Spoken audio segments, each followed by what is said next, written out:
side of NRG. It was a practice that was very, very light, though, but there was a lot of news swirling with the Texans, both nationally and locally. A couple of rumors died and one lives on. Let's get into that here. Be sure to get the comments in. This is an interactive show. Typically, we're in studio. This has, though, been a different type of scenario. I'm just trying to make sure we keep the live stream alive and going. Let's start with the some interesting news. Matthew Judon, we knew that he was unhappy in New England. We heard DeMeco Ryans, and we'll hear him in a second, address these rumors. But there was a report on ESPN that Matthew Judon, the Texans inquired about Matthew Judon. Now, some will say, okay, well, that makes sense because you've got Autry suspended early on in the season. Others will say, well, does this have anything to do with Will Anderson? I don't think it has to do with Will Anderson. I just think that they're willing to get as many bodies as they can and rotate them in and out. And that's kind of what DeMeco likes to do. How would Judon fit into this team? I don't think he's going to get an extension, and I don't think he's going to start. So I think it's an easy culture to buy into, but at this point in his career, he's going to Atlanta. Atlanta's kind of one of those teams that I think is kind of, I don't know if it's expected, but there's a good chance they make the playoffs. He's going to be an immediate starter. He's going to get run. So going to Atlanta, probably something that's more exciting for him than coming to Houston and backing up Will Anderson and Danielle Hunter. And then when Autry comes back, you figure out where the heck that's going to be. I think we see Will Anderson on the field week 1. I think they're being cautious with him. So there it is. T.O. says Simmons for only $8 million. We'll get to that one in a sec. But the Matthew Judon stuff is dead. So there you go. And you just quoted Will Anderson. Houston is not for everyone. Will Anderson said that. Yeah, maybe Matthew Judon falls into that. Mike asks, I got something no one is talking about. Nobody's talking about, guys. Shout out to that. Another one of my creations. Is Landry one of those people with a baby on board sticker on the back of his vehicle? He is not. I am not one of those people. I doubt when my daughter, 17 years from now, when I'm in, how am I going to be? I'm going to be in my 50s. Whenever my daughter's in college, I don't think I'm going to have like a whatever college she goes to, dad either. I'm just not really a bumper sticker guy. So who knows? Do you think we passed on Simmons to get Judon and missed on both? No, I don't. And I don't think, based on the reports and based on the common sense, I don't think that the Judon thing was like a serious inquiry. I don't think it was like trying to get Eric Armstead. It just seemed like they were kind of kicking the tires and a little bit open to that. We'll hear what DeMeco had to say about that in a second. Juan asks, do you think there's a chance we sign Xavier Howard or Gilmore for much needed cornerback depth? Do you think cornerback depth is really much needed at this point? Now, if you're looking at Derek Stingley's history, then there's a better chance than not that he's going to miss some games. So I understand that. But the possibility, the need for cornerback, I don't think it's there. I think they really, really like Kamari Lassiter. And if Derek Stingley gets hurt, all bets are off. I mean, are you bringing in Gilmore and Xavier Howard and having them start ahead of Lassiter? Or are you having Lassiter back them up and move inside? I don't really think that's the way to go. George says, hit the like button. Please do. Shout out to DG from Germany. Shout out to we're global right now. Shout out to him in Germany. Linebacker depth, I think, would be more valid. The Christian Harris thing, I think, is something to make note of. I'm not worried about Will Anderson. But the Christian Harris injury, I do think, is worth watching. because it'd be one thing if he remained on the side the whole time. But I think the fact that they brought him back for that one day and then he ended up back on the side, that's more concerning than had he not been on the field at all and just remained in that situation. I think that would concern me more than he came back and then all of a sudden he's on the side field. So I'm monitoring the Christian Harris thing. It has the feel of two things, one of two things. You want the good news first or you want the bad news? Are y'all good news or bad news, folks? I don't know that there's really a right or wrong thing, but would you rather have the good news or the bad news? The good scenario with Christian Harris or the bad scenario with Christian Harris? All right, we'll go bad. There's two bads. So the bad scenario would be that he ends up on PUP and we don't see him. See, y'all are a lot of people. Bad news. There's not anyone that wants the good. Everybody wants the bad first. But I think that there's a chance that he ends up on PUP. Maybe it kind of has that feel, or they just hold him out for week 1. But again, the problem is he came back and it immediately got nicked up again. So how confident are you that he's going to stay on the field? You also factor in that he was hurt his first year. It's that's the bad. The good would be obviously that he's ready to go week 1 and they've just been cautious. And the fact that he missed all of camp, he picks up where he left off last year, where he was really showing flashes and he was starting to look like that linebacker, that Fred Warner that people kept bringing up with DeMeco Ryans. So that would be the good news. The bad news, obvious, then we figure something out. And I'm with you, Paul. This was supposed to be a big year for Harris. So who knows how that goes. But that's the Christian Harris thing. Will Anderson remains out.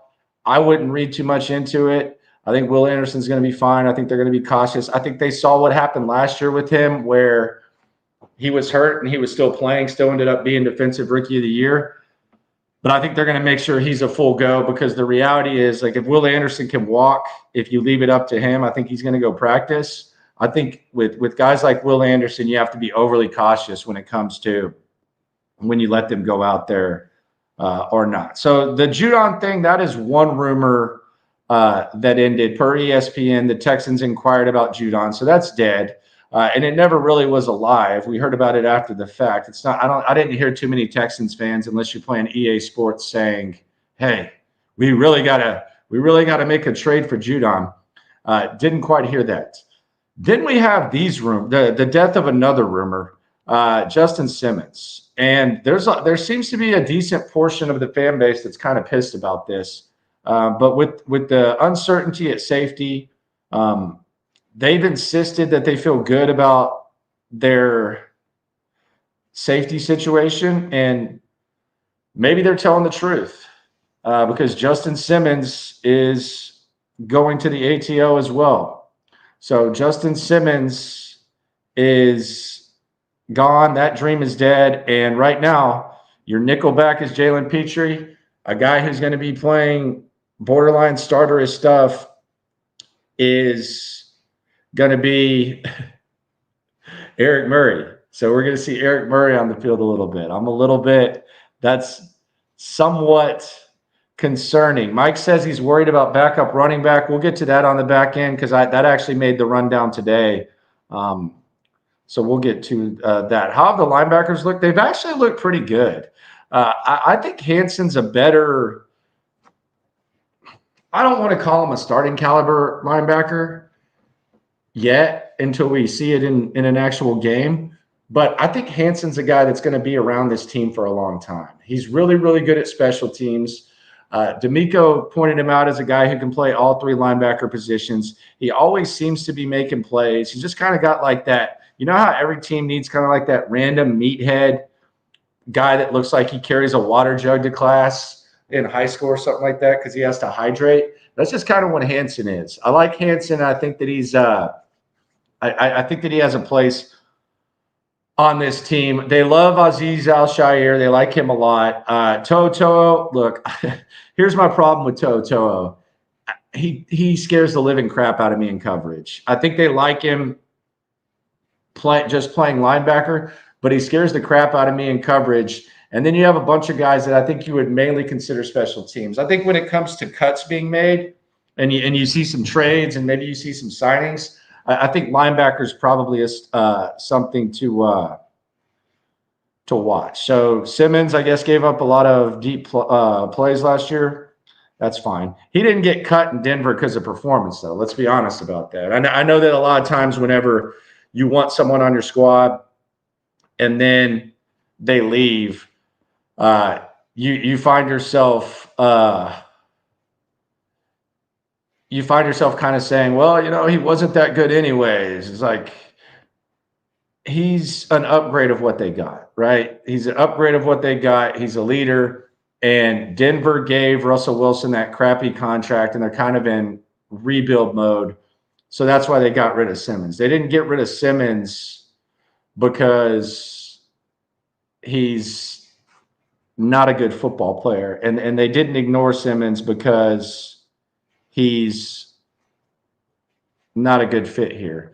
They probably just had a price. Maybe they actually like their guys.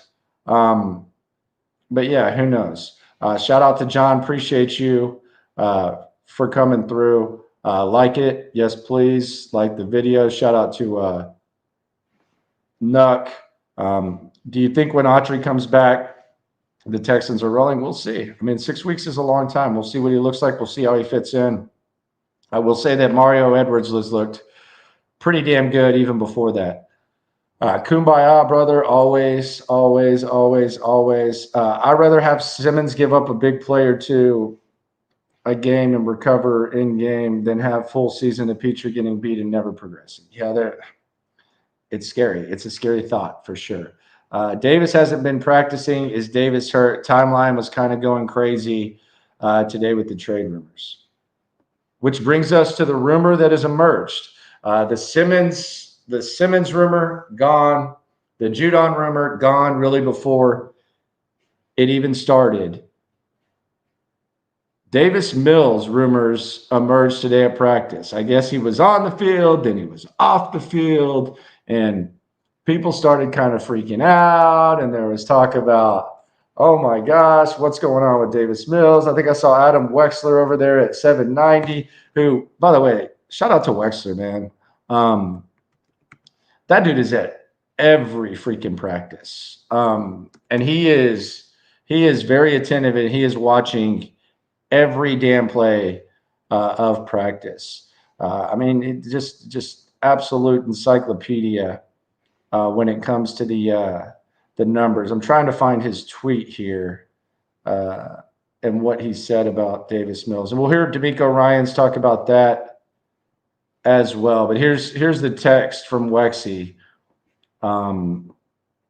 He said the following quote. Let's try to get this bigger.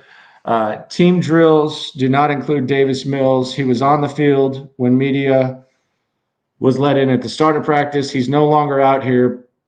Reps for CJ Keenum and Boyle. Mixon, Tunsil also not taking snaps, though they remain at practice, also in walkthrough. Hashtag Texans training camp. And immediately people started speculating, well, could Davis Mills be traded? Could Davis Mills end up going to the Minnesota Vikings? Here's my question about that. What in the hell would the Vikings want with Davis Mills? Like, make that make sense for me. Is Davis Mills better than Sam Darnold? Like, who would you rather have? If I told you right now that you could make Sam Darnold your backup instead of Davis Mills, who would you take? And some of you might say Davis Mills, but it's not by much, right? And Sam Darnold has months. He has like head start on Davis Mills in knowing this system. Jefferson's already talking good about him and stuff like that. So, and we saw San Francisco last year. They got rid of Trey Lance because Kyle Shanahan trusted Darnold more than Darnold than Trey Lance to be the backup. So, what the hell would they want with Mills? And here's the other thing. I think Davis Mills has value here. I think he's by far your second best quarterback, and it's almost like an insurance policy. Ideally, you don't want your backup quarterback to play, but when you need him, you want him to look good. And Davis Mills has looked pretty decent for a backup. Oh, and by the way, he's also cheap right now. So Case Keenum has gone up at the podium, and Case Keenum has said, I'm hurting. I'm going through something right now. Hasn't looked awesome. You don't want Boyle out there. In a perfect world, CJ plays the whole time and the guy's holding the clipboard. But what would the Vikings want with Davis Mills? That's what confuses me about this talk. And it's always funny whenever you start talking about players on teams, this naturally happens. And I'm not trying to generalize, but it always happens when we start talking about trades. It's like, this guy sucks. He's not good. He shouldn't be on the team. But maybe we could trade him for a third. Like, what are you getting for Davis Mills that validates trading your best backup quarterback right now? Probably not appropriate value. Especially with what Minnesota, and Cody Stutes did a good job of this on Houston Football, especially with what Minnesota's draft equity is right now. Their draft equity is pretty low. Let's see. It was on Stutz's 11 ops, and it was a light practice when he only has 11 and doesn't have an extra. If you don't subscribe to Houston Football for the $7 a month, you're making a mistake. It's the best written word you can get from one of the hardest working dudes in the biz. You would say I'm biased because we're tight, but trust me, if he sucked, I would tell him he sucked. That has happened. Shout out to his first 6'10" tenure. But let's see what he says, because he did the draft equity. I thought this was good. This was number 4 on his odds today. Minnesota traded their second to the Texans. The second that the Texans then traded to Buffalo for Diggs. They traded their third to Jacksonville and their fourth to Jacksonville. So they don't have a second, third, or fourth round pick. So is it a fifth? Is that what we're like? Do you want to trade your best backup quarterback for a fifth? It just doesn't make a lot of sense to me. I don't get it, and I don't think the value's high. The other thing is Davis Mills is in the final year of his contract. So I'm just not really in on this whole trade Davis Mills. I think it makes no sense. And I don't think it makes sense for Minnesota either. Mike says Madden 25's got him digging these Texans jerseys a lot more than I thought I would. Looking forward. Look, y'all know I don't like the home jerseys. I saw a picture today, and someone put a picture of Tank and Nico, and it was like, man, these jerseys are growing on me. My thing is, those guys can make any jersey look good. Those guys know how to swag out. That's what the Bussin' with the Boys were talking about with them. But the Davis Mills thing makes no sense. Give me Mills over goofball Darnold. Okay. How sure are you about that? I don't know about that. Not even a fourth. People give up on players too soon. Who are you referring to? Who got given up on? I don't disagree. I've probably been guilty of it before. But who are you referring to that people gave up on would be my question. I think Davis Mills gets a bad rap, honestly. I think it's really unfair the way Davis Mills is looked at. Look, do you want Davis Mills to be your starting quarterback? No. That's why it's so silly. Minnesota has theirs. Why would they trade for him? No, nobody wants that. Nobody wants Davis Mills as their starting quarterback. But if you just look at it, I mean, the guy left Stanford because there was all that COVID crap going on in California. So they didn't even know if they were going to have a football season. He ends up being selected with Nick Caserio's first pick because he doesn't have a first or second round pick because Bill O'Brien's a football idiot, and Bill O'Brien left him with no draft equity. He arrives in Houston. The Deshaun Watson stuff's going on. So all of a sudden, this guy who's supposed to be a project quarterback gets thrown into the Wolves, and he has to be a starter. Then a year goes by. Deshaun Watson's still not tradable, so you don't have your option at quarterback, which, by the way, ended up being a blessing in disguise because you probably would have gotten a young quarterback that can't hold C.J. Stroud's jock, or you would have got one of these placeholder guys like a Garoppolo or something. So he goes out there, roller coaster type of season. But anyone who was trying to convince themselves that Davis Mills is going to develop into a good starter, we were kind of fighting a losing battle. Then C.J. Stroud comes, and Mills is the backup. Now, they didn't give him the opportunity to go on the road against Tennessee. I think he wins that game just like Case Keenum did. And props to Case for gutting it out, but I think Davis Mills wins that game.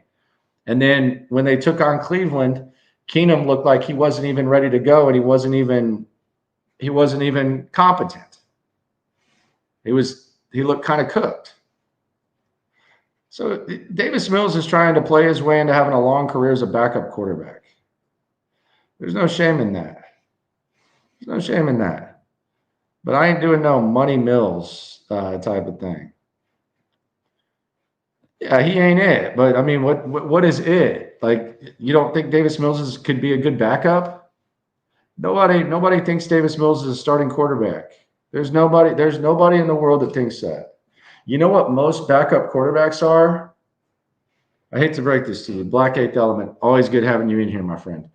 But you know what most backup quarterbacks are? A lot of them, a large majority of them, bad starting quarterbacks. Even some of the really, really good ones.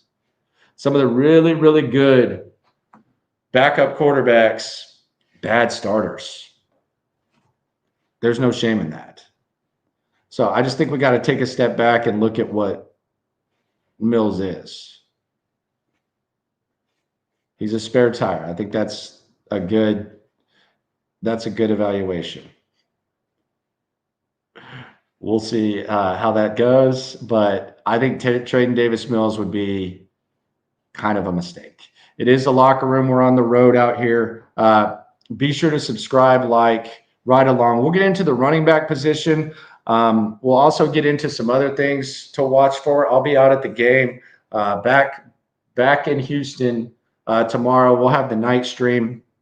This one's going to be sponsored by BetUS.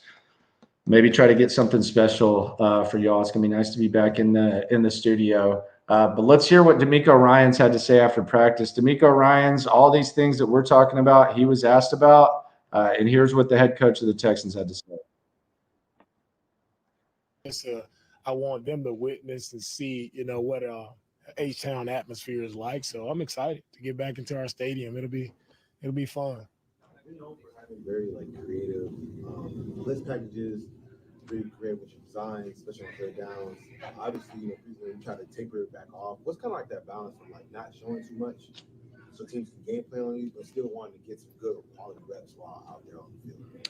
Everything for me about the preseason is getting our guys better. So whatever guys show in the preseason, we'll have some things we show, some things we don't. But to me, what we've seen, guys can look back and see what we've done on tape. So it's not that big a deal. I want to see our guys execute at a high level. I'm really not scared of showing things and the opponent seeing what we run.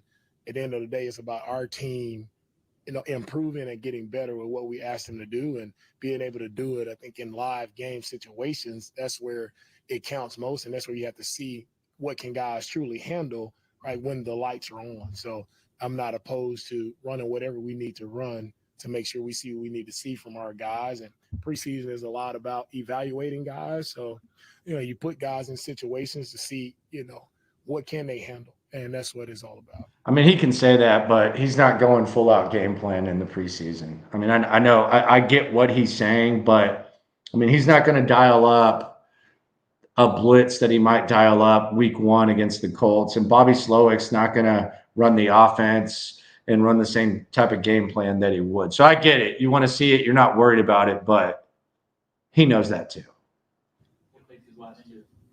Been pretty productive as a rusher in his career. What about him as a pass blocker has impressed you thus far? Joe he's solid all around back, right? When it comes to blocking, catching, right, running the football, Joe is just all around. He's a strong physical player that allows him to do really well in pass protection.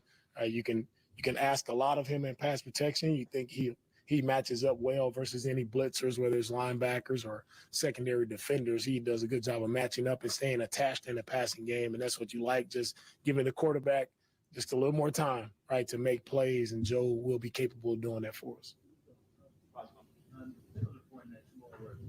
On Matthew Judon. Now, obviously, he's elsewhere, but is edge rusher a position that you all might still look to continue to address given the Here we go. injuries that you all have there, and DeMeco going to be out for a little bit of time?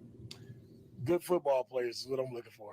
And whatever the position is, any good football players that can help us, that's what we're looking to continue to add to our team and be as good as possible. For myself and Nick, is something that we continue to evaluate. Right, our team is never set. So whatever players, right, come up or available, whatever it is, we look into all those situations to see how can we improve our team. That's our job, to improve our team and put the best team together for the Texans, and that's what it's all about.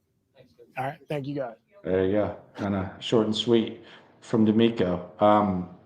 Look, he didn't shy away from the Judon thing. I thought it was interesting when.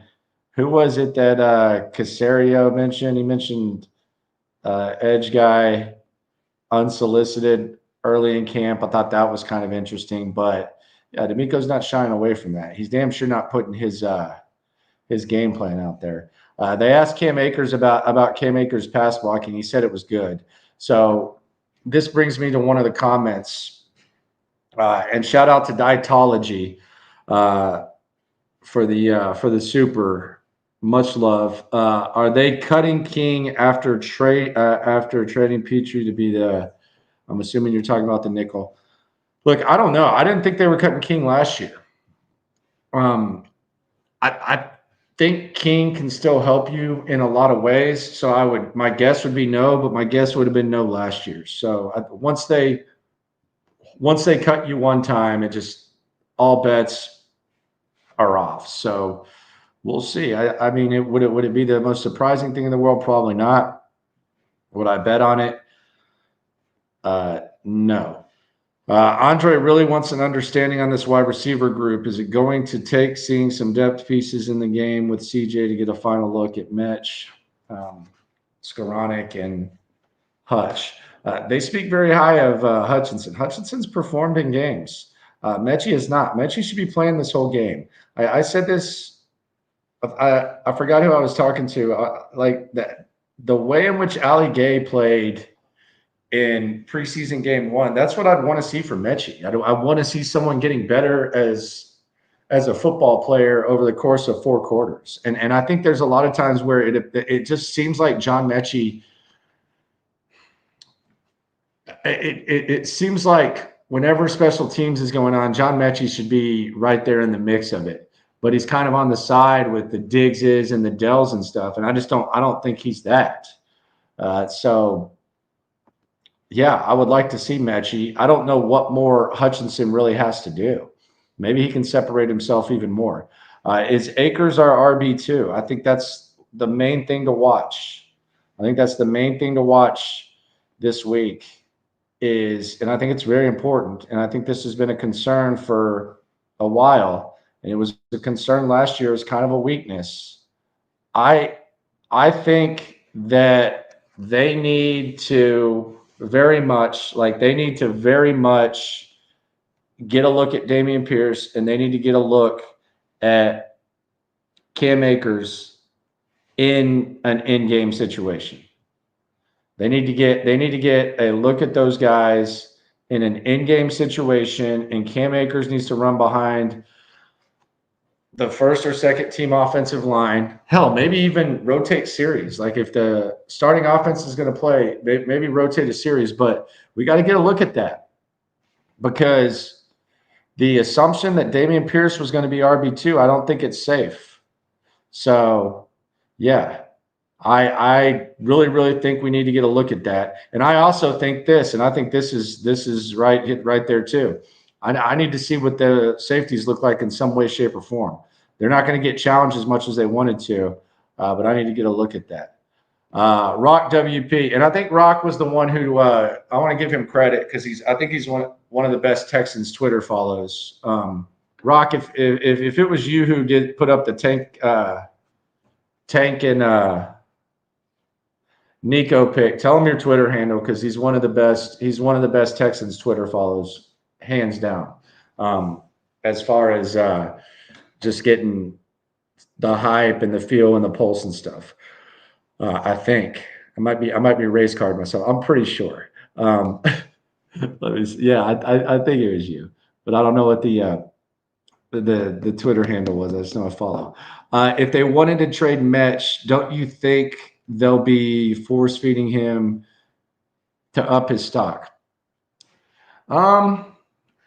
Maybe. I mean, maybe, but I don't know if I don't know if they have like that goal. Yeah, all or nothing. HOU. Follow that. It's very, very, very, very good Texans resource. If they do that, I don't think they're going to be doing it with that in mind. I think they really want to see if he can perform in a game. Does that like guarantee that he makes the team? Probably not. But I think if they do that, that would be the main motivation. Now, if it turns into he shows out and it's still not enough for him, then maybe that helps. But I don't know that like if John Mechie goes out there and let's say he has a game like Colin Johnson did against the Texans in the Hall of Fame game, does that all of a sudden mean that teams are going to be dying for John Mechie? I don't think so, man. I just don't really think he's that good. I'll just be honest. I don't think he's that good. And that's not a knock on him. They're not like he could have not gone through what he gone through, and the odds are still at least even. The odds are at least even. Oxymoron, but makes sense.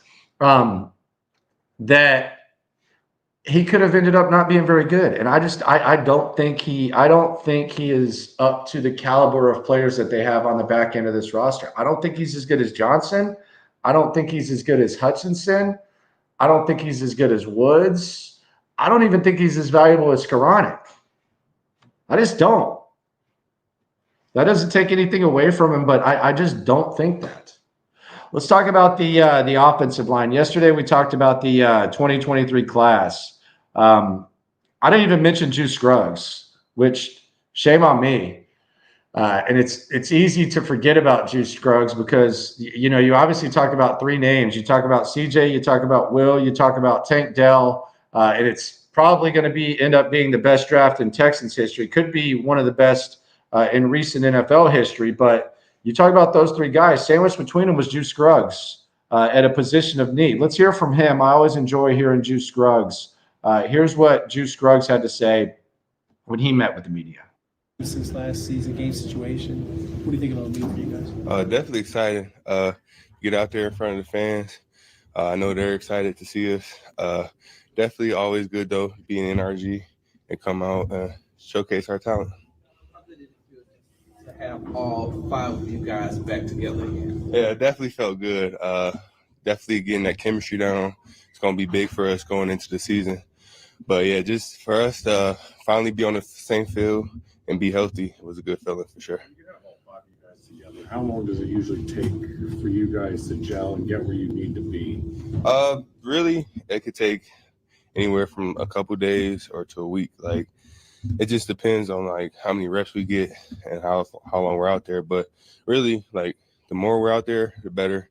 So if we can all be out there as much as possible, that'd be great for sure. All back together, but also getting Joe in the backfield. What is it like to now kind of have a good understanding and an identity about what that backfield's going to be? Oh yeah, excited for sure. Just what Joe and DP and Dare just decided what they could do, and the young guys like Jaws just decided to see what they could do. I know they're playmakers, and we just got to give them holes to run into.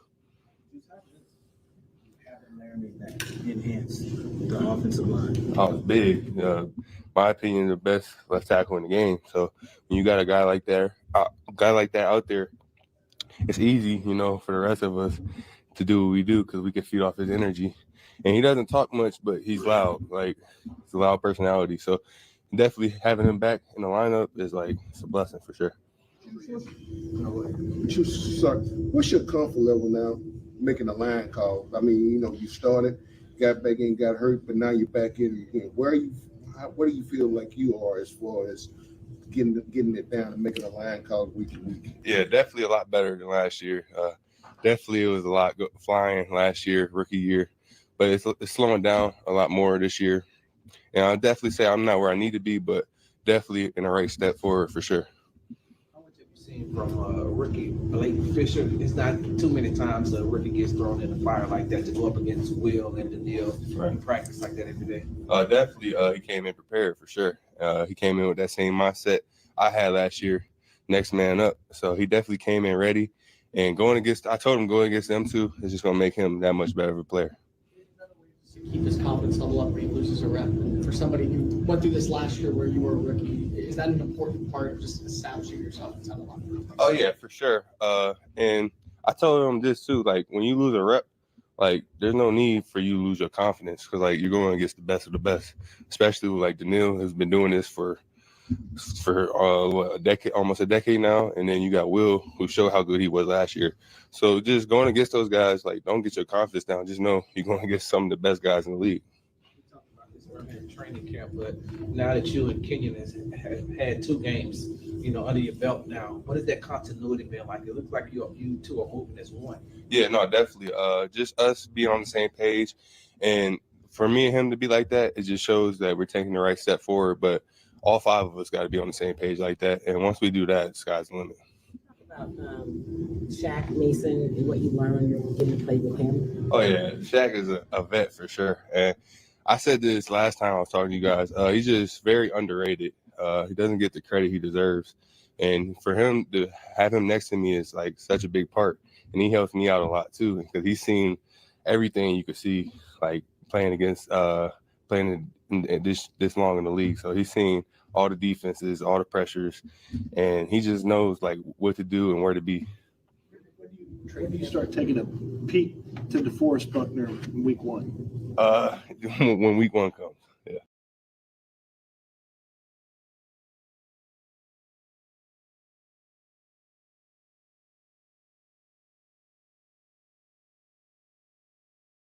He's looking at DeForest Buckner right now. We'll get some Azeez Al-Shaair wisdom in a second. One of their guys, one of their culture guys, Azeez Al-Shaair.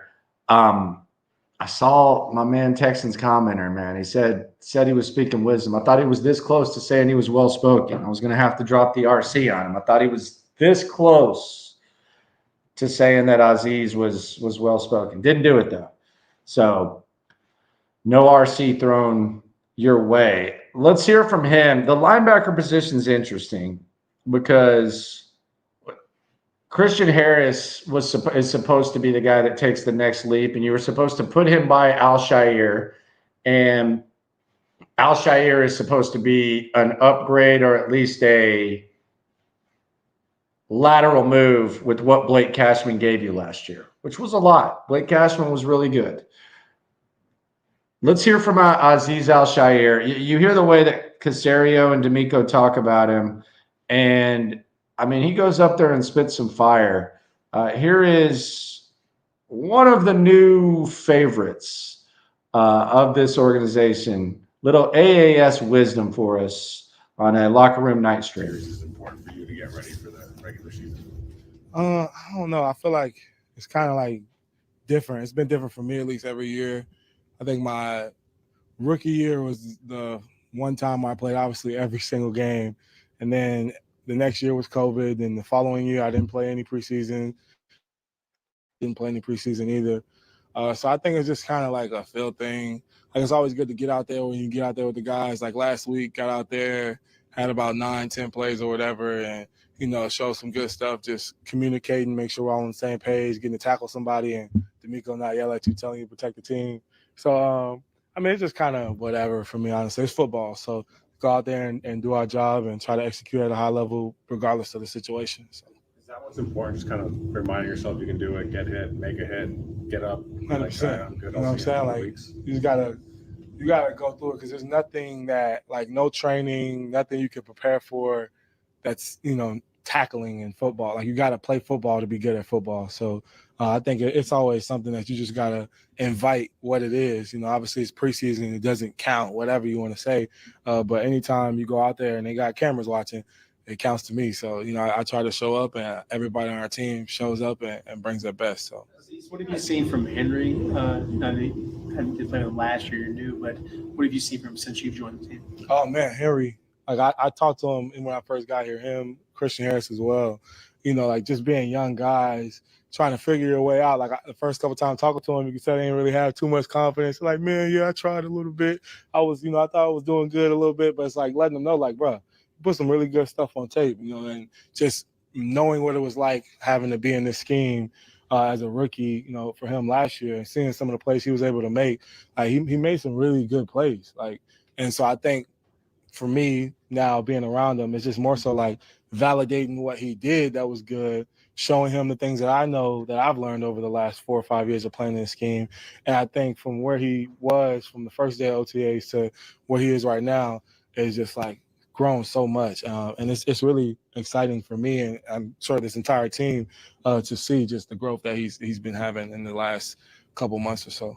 You're really big on lead by example. He said the other day that he watches you so much all the way down to the way you eat. What does that mean to you to have to be able to give back to those younger players like that? Man, it's just like at the end of the day, the game is going to pass you by one way or another. If I played 15 years and you're 16, I'm not going to be playing no more. So I think my whole life, that's just kind of like the type of person I always tried to be and give back to people and do for others what I would want somebody to do for me. So, I had great guys who helped me when I was a young player, Malcolm Smith, Quan Alexander. And, so I think it just was the right thing. It's just what you're supposed to do. You come in and you're expected to lead and expected to show guys the way, and you got to show them what you know. You got to be doing things the right way because I could show them things. You got guys who can make it in this league for a good amount of years, but if they don't have the right habits, eventually it'll catch up to you. So my biggest thing is just doing the right thing, showing them how it's done. So you just realize that the success is not luck, especially, when you're undrafted. You don't get lucky and just end up, getting paid a lot of money. So. You crossed 150 tackles last season. Do you have any kind of tackle goal for this year? Any kind of statistical things you're eyeing? Yeah, I mean, every year you kind of have your own goals and visions and things that you want to accomplish. I keep them to myself. It's just kind of something I look at every day on my own. But 100%, I think going into a year as a team, you always have a goal. Like they say, oh, you guys are supposed to go to the Super Bowl. Like everybody, I'm hoping in the NFL has a aspiration of going to the Super Bowl in February.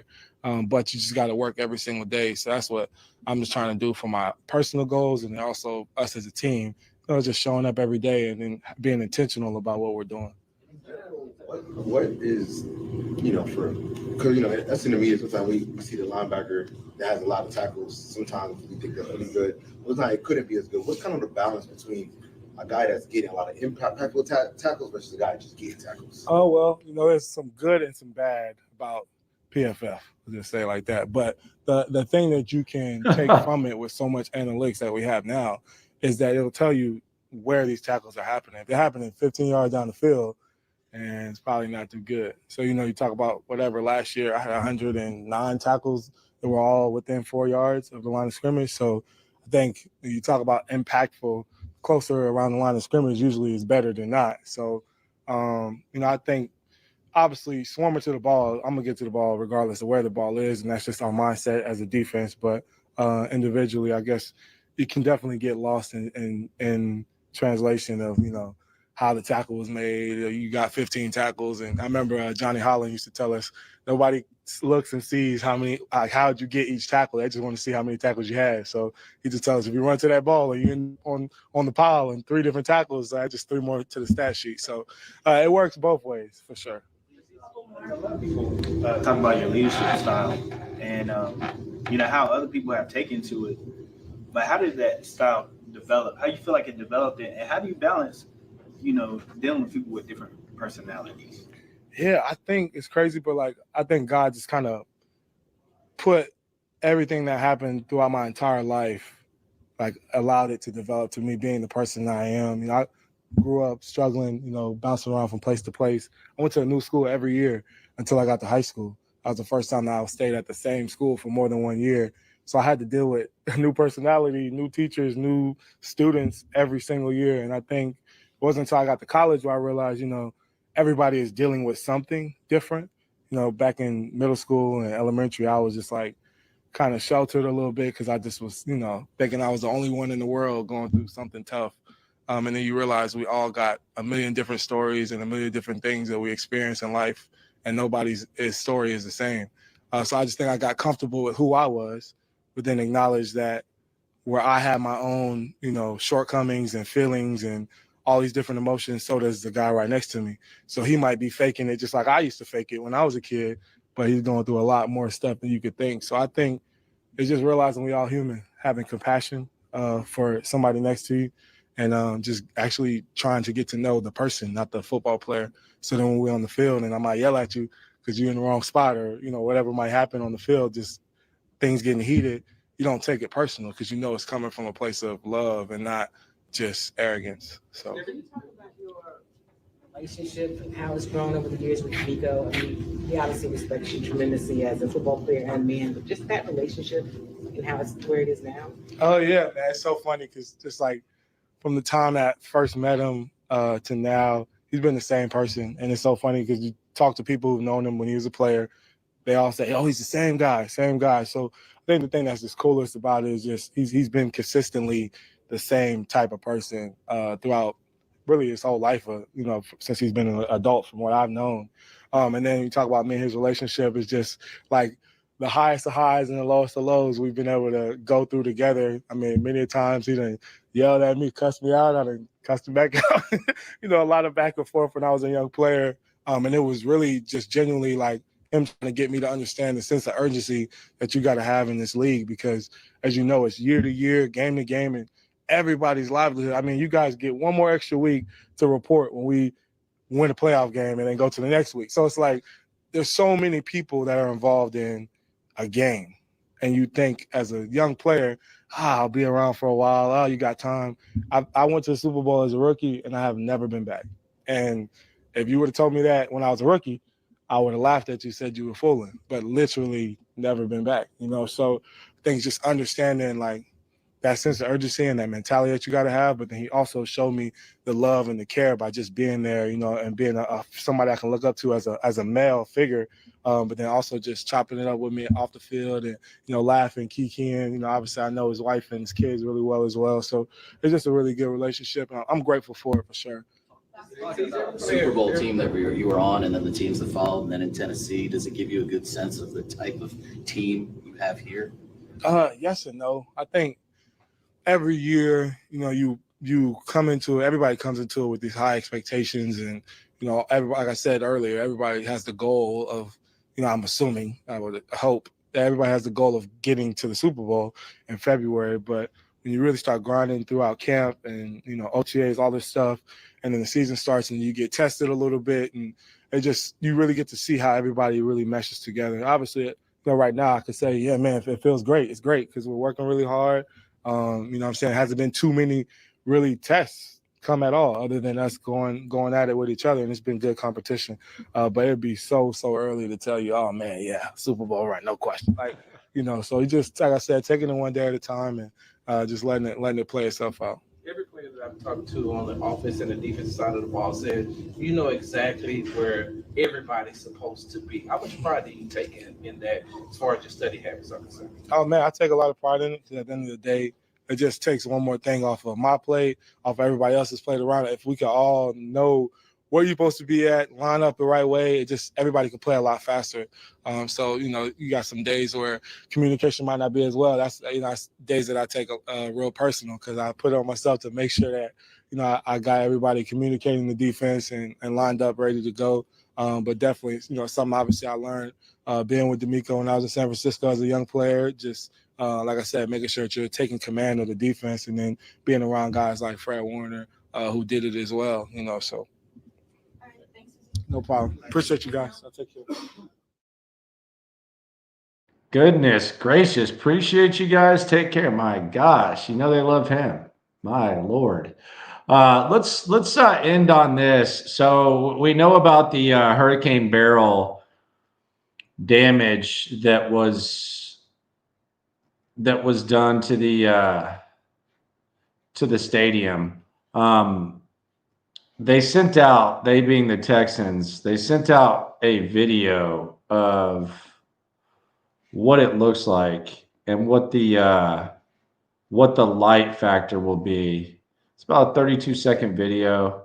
So these are the shadows that might come into play. We see it up 45 at Jerry World. Let's just get an idea of what these shadows are going to look like. It could be a while for the Texans to be dealing with this, assuming that they don't just open the roof altogether. So they're going by time, like in the morning. So probably about right there in the red zone, like right before you get to the red zone, you'll get a little bit. This is right here. This is probably about the third quarter. Back and forth, 208, 240. Little bit of glare if you're kicking a field goal. Game's up probably over at this point. So there's the end of that. So I don't know if that helped. I don't know if that led to more questions than understanding, but that's what they did. Johnny says, Mechie as a person, loved the story, but as far as the football team, he can't hack it with his score. Yeah, I mean, I just think that's the reality of the situation. He's not one of the best receivers. He's not one of the best 6, 7 receivers. So I think that matters. Don't know. Maybe they see that there's some potential there. Who knows? But appreciate everyone for coming through. The road work almost done. Always remember when it comes to this text and stuff, we're about 200 deep. Please be sure to like the video, ride along. It's going to be fun. If you're out there Saturday, let me know. Come say what's up. I'll be walking around. And always remember when it comes to this Texan stuff, we're all in it together. Thanks for coming through.